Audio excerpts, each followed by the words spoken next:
বাবার বাড়ি আসার মজা এবং আনন্দ এগুলো আসলে কখনো এক্সপ্লেন করা যায় না। আমি আসলে একটু টায়ার্ড ছিলাম, যেহেতু ভোরবেলা এসেছি। আসার পরে আমি একটু রেস্ট নেওয়ার টাইম পাইনি। একটার পর একটা মানে কাজ থেকেই যাচ্ছে, যেমন সবার সাথে আসলে গল্প করা, দেখা করা, খাওয়া দাওয়া সব কিছু মিলিয়ে আর কি একটু বিজি ছিলাম। তারপরে সন্ধ্যাবেলা ইচ্ছা করলো একটু ভাজা পোড়া খাই।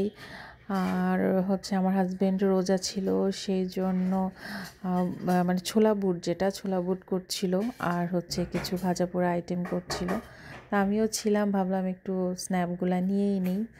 তো পুষ্পিতা এসব রান্না করছিল খুবই মজা করে। ওর রান্না আসলে নতুন রাঁধুনি, যেহেতু আসলে খুব চেষ্টা করে যেন সবাই মজা করে খায়। তো যাই হোক, এখানে বুটটা দেখলাম যে না, খুব ভালো করেই ভাজতেছিল, একটু আলুটাও একটু ম্যাশ করে দিচ্ছিল। তো এই ম্যাশ বুট যেটা খুবই ভাল লাগছে। আমি অবশ্য কখনো ম্যাশ পটেটো বুট করি না, বাট এটা দেখে ভালোই লাগলো। তার সাথে দেখলাম আবার একটু টমেটো দিল। টমেটোটাও আমি কখনো দেই না, বাট ও বললো যে আপু দিলে ভালোই লাগবে, খেয়ে দেখো। খেতেও যেমন মজা হয়েছিল, কালারটাও আসলে দেখে বুঝতে পারছেন যে খুবই ইয়ামি একটা রেসিপি।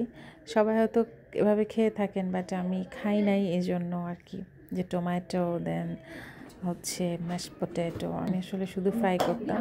আরও ডেকোরেশনটাও করেছিল বেশ সুন্দর, সিম্পলি নাইস। তারপরে বলল যে বুটের সাথে কি করব। আচ্ছা ঠিক আছে, ফুলকপির যে ভাজা, যেটা আমরা শীতকালে সাধারণত ভাজা পোড়ার মধ্যে এগুলো একটা রাখি, তো ফুলকপির যে চপ যেটা, ওটা করলো।